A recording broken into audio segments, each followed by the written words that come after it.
Hello student, आज एक बिल्कुल नए टॉपिक की ओर अग्रसर हैं। यानी इस प्रश्नमाला में थ्योरम्स आपकी आएंगी। प्रश्नावली का नाम है समरूपता यानी सिमिलरिटी।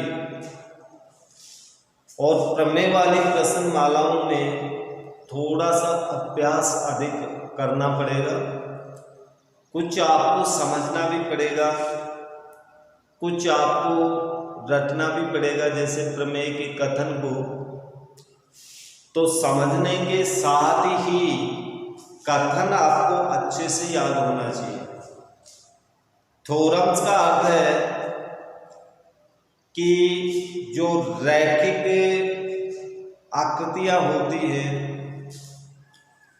उन रैखिक आकृतियों से संबंधित समस्याओं को हल करने के लिए एक प्रकार के सूत्र हैं, और इन सूत्रों की सहायता से अपन रैखिक आकृतियों की समस्या सुलझाएंगे। लेकिन प्रमेय पढ़ने से पूर्व हम सिमिलरिटी यानी समरूपता के अर्थ को समझने की कोशिश करते हैं। समरूपता जैसे कि इसके नाम से ही पता चल रहा है, सम यानी समान, रूप यानी आकार यानी आकृति, एक जैसी आकृति यानी छोटी बड़ी हो सकती है, लेकिन उनमें रूप एक जैसा हो। जैसे उदाहरण के तौर पर देखिए, हम वृत्त बनाए। मान लीजिए 2 सेमी त्रिज्या का वृत्त है, तो इसकी शेप यानी इसका आकार इस प्रकार का, और अब 1 सेंटीमीटर त्रिज्या का वृत्त बनाए तो इसकी शेप ऐसी बनती है। अतः दोनों का रूप तो एक जैसा है, लेकिन दोनों छोटे बड़े हैं।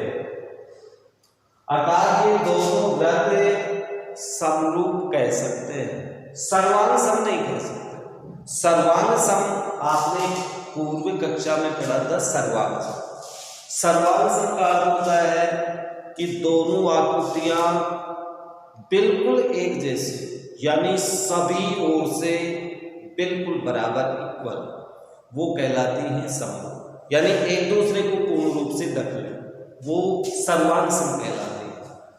और समरूप का अर्थ होता है कि छोटी बड़ी है, लेकिन दोनों का आकार एक जैसा है।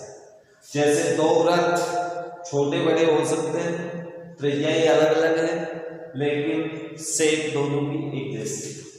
अपन वर्ग बनाए। मान लीजिए ये 5 सेमी भुजा का एक वर्ग है, और एक अपन वर्ग बनाए, ये 3 सेमी भुजा का वर्ग है। अब दोनों की शेप तो एक जैसी है, दोनों का आकार एक जैसा है। आकार यानी रूप समान, और जब रूप समान होगा तो दोनों वर्ग क्या कहलाएंगे? समरूप। और जब दोनों की भुजा बराबर हो जाए तो दोनों वर्ग क्या कहलाएंगे? सर्वांग सम। इसी तरह से यदि अपन समबाहु त्रिभुज लें, समबाहु का अर्थ होता है जिसकी तीनों भुजा बराबर।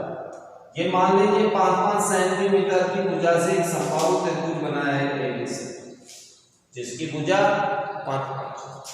एक समबाहु त्रिभुज अपन बना दें जिसकी भुजाएं 3-3 सेमी है, PQRS, तो दोनों का आकार एक जैसा है, दोनों का रूप एक जैसा है, तो ये दोनों क्या कहलाएंगे? समरूप। यानी इसका अर्थ ये हुआ कि 2 आकृतियां समरूप होती हैं यदि उनका रूप यानी उनका आकार एक जैसा हो। छोटा बड़ा हो सकता है, लेकिन एक जैसी समानता हो तो उन्हें समरूप कहते हैं। और दोनों बिल्कुल बराबर हो तो उन्हें सर्वांग सम कहते हैं। यानी सामान्य डेफिनेशंस आपकी हो गई।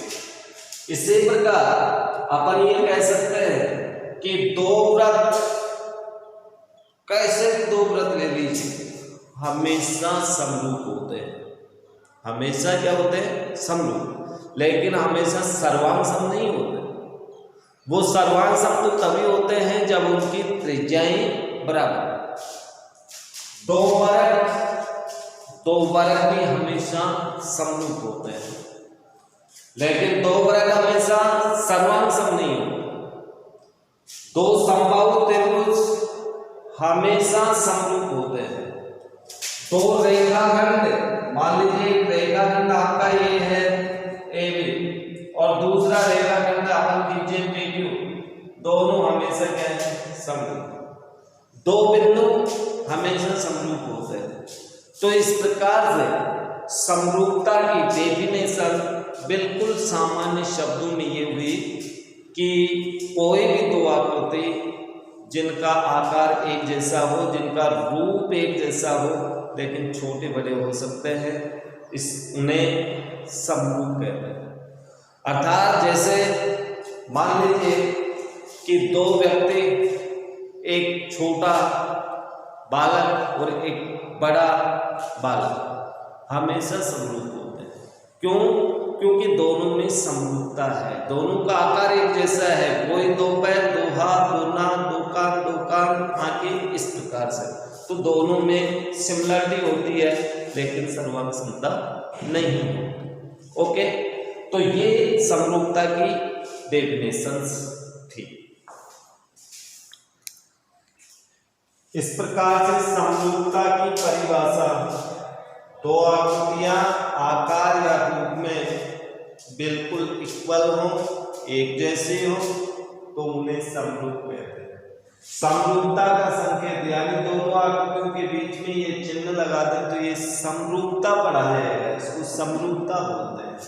अर्थात जैसे दो त्रिभुज है, त्रिभुज ABC समरूप त्रिभुज PQR, अर्थात इसको पढ़ते समय इसका अर्थ ये होगा, त्रिभुज ABC समरूप त्रिभुज PQR।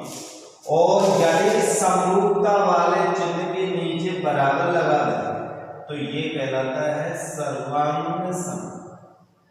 ये सर्वांग समता, सर्वांग समता का संकेत यानी चिन्ह है। तो दोनों चिन्हों में सिर्फ बराबर को हटा दे सर्वांग सम में, तो वो कहलाएगा समरूप। तो ये अपने पास इसकी डेफिनेशन और कुछ आकृतियों के बारे में अपन ने पढ़ा। अब अपन एक्सरसाइज नंबर 11.1 को देखते हैं। 11.1 प्रश्नमाला 11.1 को देखते हैं। आप बुक्स के अंदर देखिए, रिक्त स्थान वाला क्वेश्चन है, सभी वृत्त होते हैं। तो अभी आपको बताया था सभी वृत्त क्या होते हैं, समरूप। तो रिक्त स्थान में समरूप आपको नोटिंग करना है। सभी वर्ग भी समरूप होते हैं, तो इस रिक्त स्थान में भी समरूप बनना है। सभी त्रिभुज समरूप होते हैं। त्रिभुज के आगे रिक्त स्थान दे रखा है, तो कौन से त्रिभुज? सभी त्रिभुज नहीं, त्रिभुज तो देखो समद्विबाहु भी होते हैं, विषम बाहु भी होते हैं, समान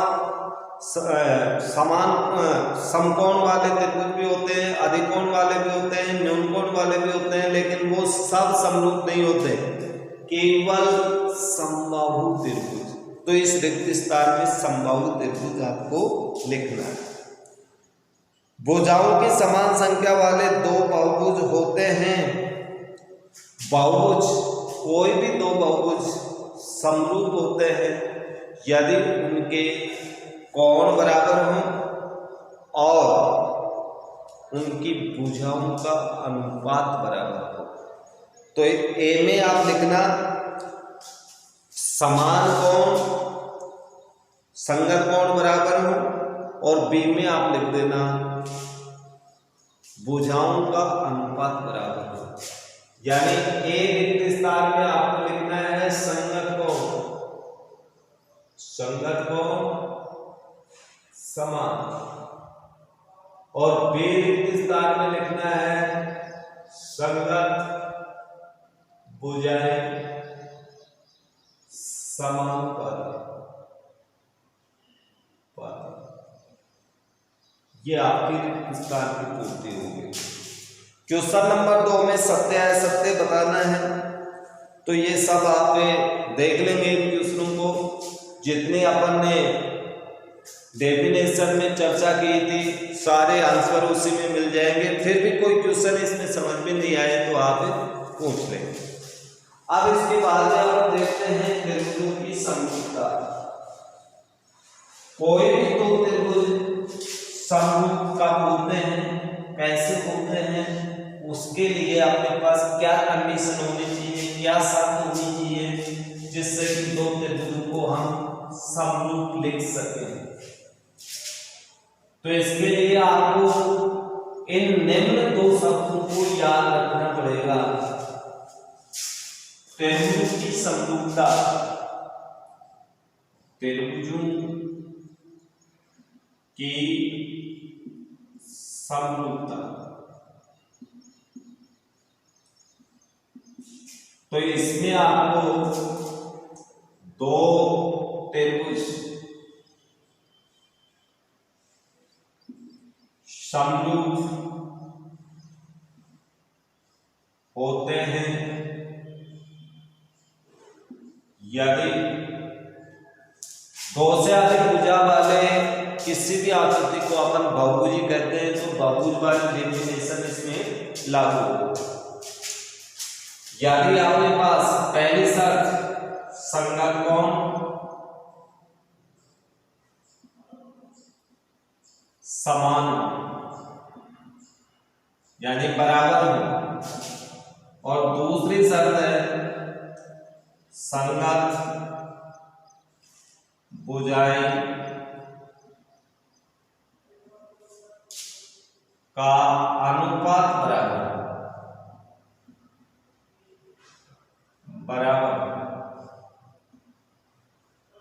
तो दोनों त्रिभुजों को हम क्या कहेंगे, समरूप। अर्थात ये दोनों कंडीशनों का जिसमें पालन हो जाए दो त्रिभुजों के अंदर, तो दोनों त्रिभुजों को हम समरूप लिख सकते हैं।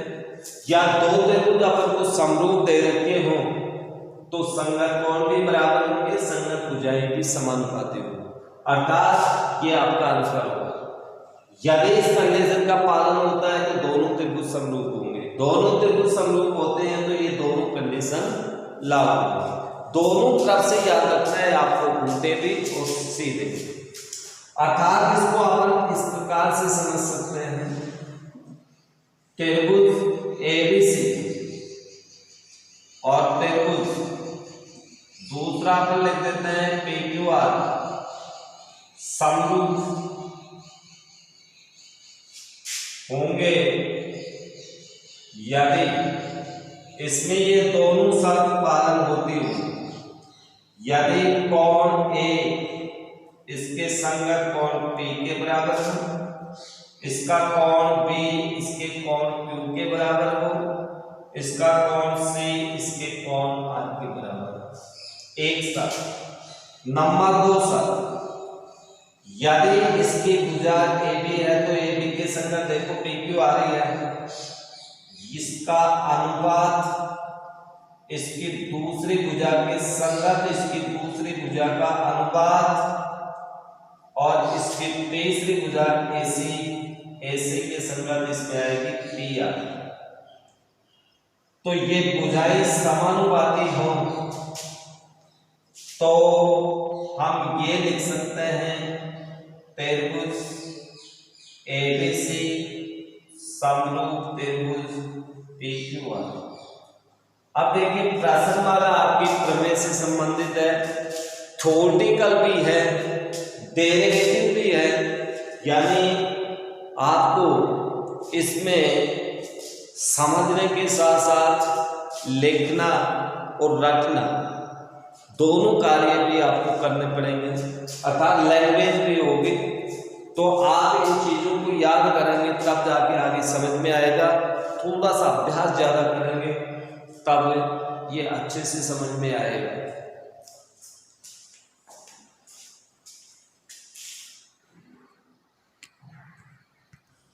आप प्रमेय 11.1 के ऊपर चलते हैं, अर्थात पहली प्रमेय अपन प्रश्नमाला की देखते हैं।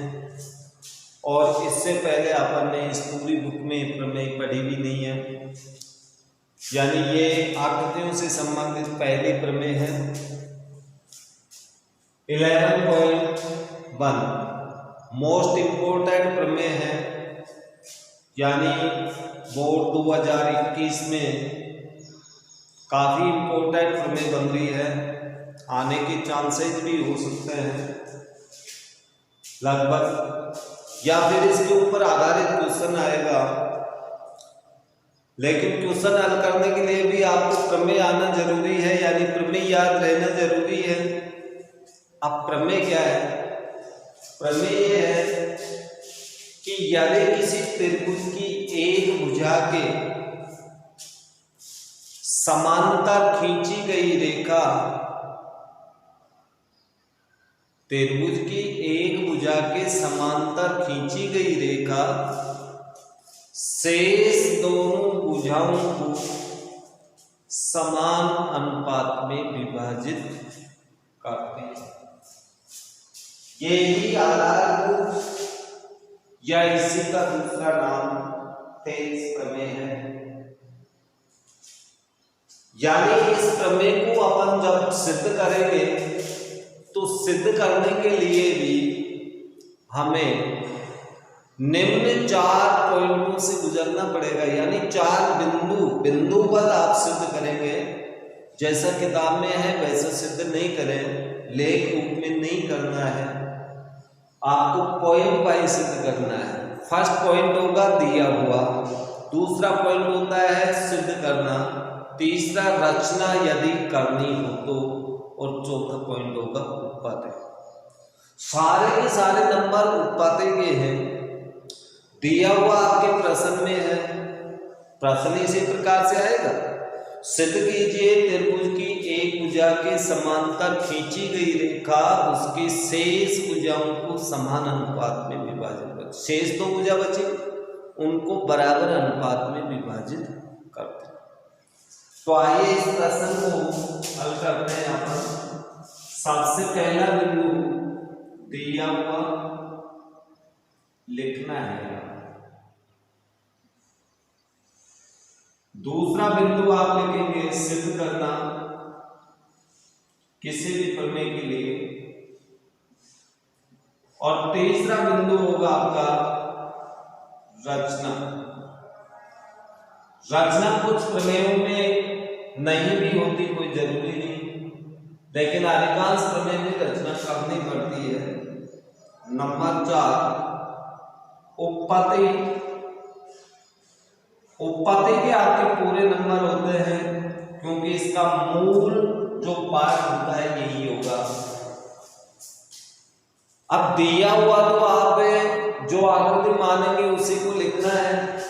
हम ये मान लेते हैं कि त्रिभुज, ये त्रिभुज है जिसका नाम ABC है, और इसमें BC भुजा के समांतर एक रेखा खींच देता हूं जो शेष भुजाओं को D और E पर मिला। ये दिया हुआ मान लिया, तो यहां लिखते हैं त्रिभुज ABC में BC समांतर DE खींचा गया है। ये अपना दिया हुआ है, जैसा चित्र बनाया उसी को लिख दिया हमने। सिद्ध करना है, एक भुजा कहां आ चुकी, शेष 2 भुजा तो ये बची ना, इन दोनों का अनुपात, इसका AD अनुपात BD और इसका AE बटा इसी बराबर, यानी इस भुजा के 2 भाग बना दिए किसने, DE ने, AD BD। इन दोनों भागों का अनुपात, अनुपात का मतलब कटे में लिखना, इन दोनों भागों के अनुपात के बराबर होगा। ये हमें सिद्ध करना है, स्पष्ट लिखा हुआ है। तो आप यहां लिखेंगे सिद्ध करना AD/DB इक्वल AE/EC, ये हमें सिद्ध करना है। इसके लिए इसलिए हम इसमें कुछ रचना कर रहे हैं। देखिए अपन किसी त्रिभुज का क्षेत्रफल ज्ञात करें तो उसका आधार तथा आधार के ऊपर लंब मालूम हो तो 1/2 आधार गुना ऊंचाई वाले सूत्र से क्षेत्रफल निकाल सकते हैं। एक चीज विशेष और समझ लेना, मान लीजिए ये आपका रेखाखंड AB है और ये बिंदु P है, तो AB से P की ऊंचाई ज्ञात करो तो आपको लंबी डालना पड़ेगा, इस पे ये लंबाई ऊंचाई होगी। यदि ये P बिंदु यहां नहीं होता, यहां पर होता P, तब भी आपको इस पे लंब डालते, लंब यहां पर होगा, यानी काल्पनिक लंब होता है। लंब को ही ऊंचाई कहते हैं, यानी लंब डालने से ऊंचाई होती है। तो यहां पर एक लंब का नाम तो है P, दूसरे लंब का नाम है P डैश 2 डैश। दोनों लंब सेम ही तो होंगे। ये लंब किस पर है? AB पर, और ये ही लंब AB पर, दोनों AB पर लंब है। इसलिए लंब कैसे चलता है, क्या काम आता है, ये आपको पूर्व कक्षाओं में अच्छे से सिखाया हुआ है, तो उसी को ध्यान में रखते हुए आपको कार्य करना है। अब यहां पर देखिए रचना क्या कर रहा हूं, D को C से और B को E से मिला दिया, ये मिला दिया। C तथा D को क्रमशः C व B को क्रमशः C को तो किससे मिलाया? D व E से मिलाया, तथा अब देखिए B बिंदु से इस भुजा पे लंब डालते हैं, लंब तो एक ही होगा D बिंदु से इस पूरी भुजा पे, और जो AC पर लंब होगा वो ही लंब D से AE पर होगा, वो ही लंब इसी पर होगा, ये ध्यान रखना। तो यहां से मैंने लंब डाला तो ये लंब डाल दिया DL, तथा DL लंब AC पूरी भुजा पर लंब है, और AC के कितने भी टुकड़े बना दो, सभी टुकड़ों पर D बिंदु से यही लंब होगा DL। ओके, अब इसके बाद एक लंब E बिंदु से AB पर डालता हूं, जिसका नाम रख दिया ME, तथा दूसरे और लिख देता हूं, तथा पहले लिख दिया, और EM लंब AB पर E बिंदु से लंब AB पर, ध्यान से देखो यार, AB भुजा पर इस बिंदु से ये लंब है, तो AB का एक भाग AD है, AD पर इससे लंब कौन सा होगा? यही होगा।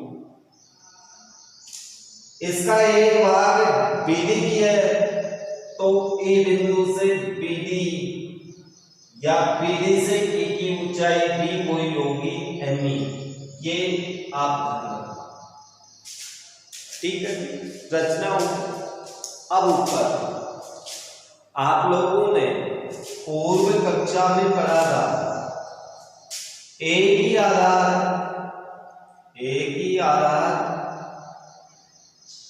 व एक ही समांतर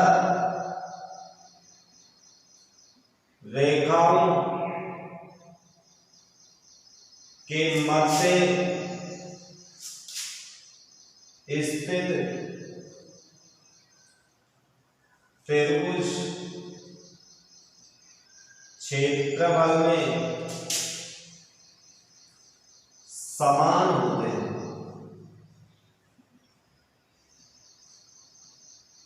बोलो होते हैं नहीं? चित्र में आपने 9वीं में पढ़ी। तो यहां पर देखिए ये समांतर रेखा DE और BC एक ही समांतर रेखा है, इसके बीच में दो त्रिभुज हैं DEB और DEC, दोनों का आधार DE है, दोनों एक ही समांतर रेखाओं के मध्य है, तो दोनों क्षेत्रफल में बराबर होंगे। तो यहां पर मैं लिख देता हूं एरिया कौन सा, DEB, यानी ये वाला त्रिभुज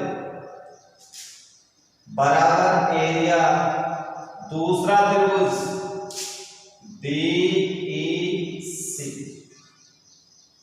इक्वेशन नंबर, दोनों क्षेत्रफल में से।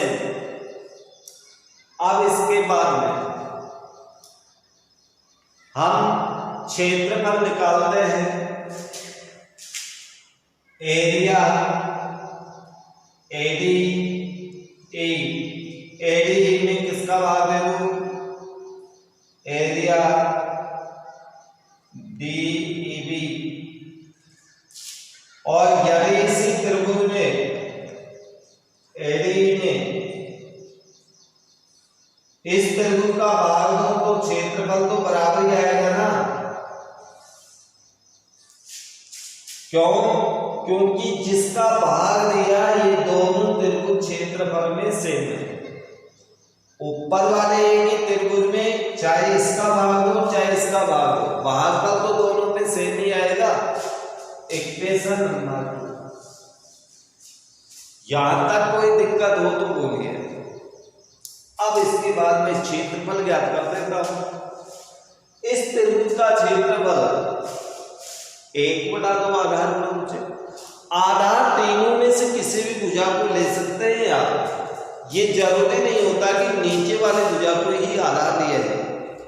तो 1/2 आधार गुणा ऊंचाई वाले सूत्र का प्रयोग करते हैं उत्पत्ति में, तो अपने पास क्या प्राप्त होता है देखिएगा।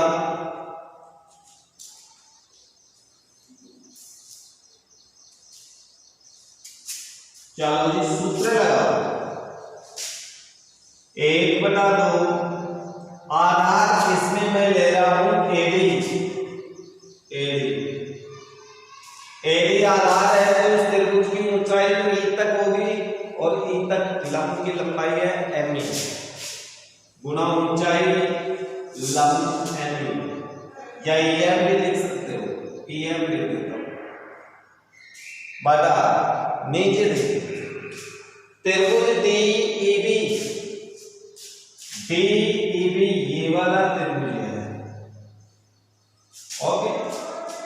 और इस त्रिभुज में आधार आप ये वाला लेंगे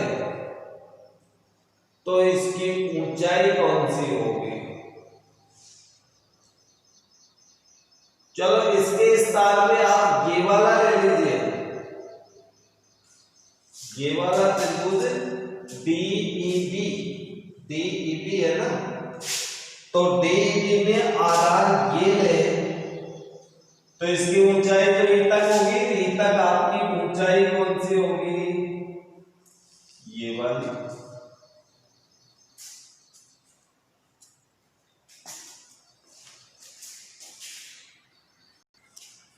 जब आधार इसका आपने DB को आधार ले तो E तक की ऊंचाई यानी इस पे लंब है, AB पर लंब वो ही होगा EM, तो EM इसकी ऊंचाई होगी।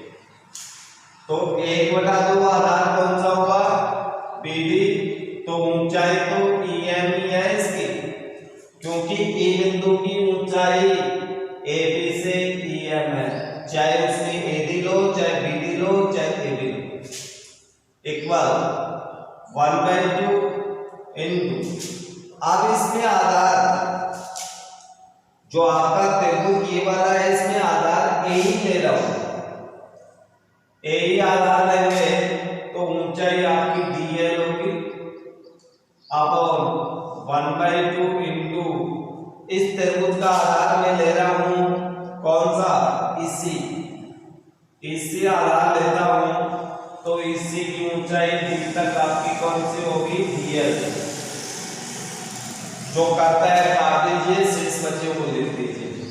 एडी बटा बीडी बराबर ए बटा ईसी। यही अपन को सिद्ध करना था, सिद्ध हो गई।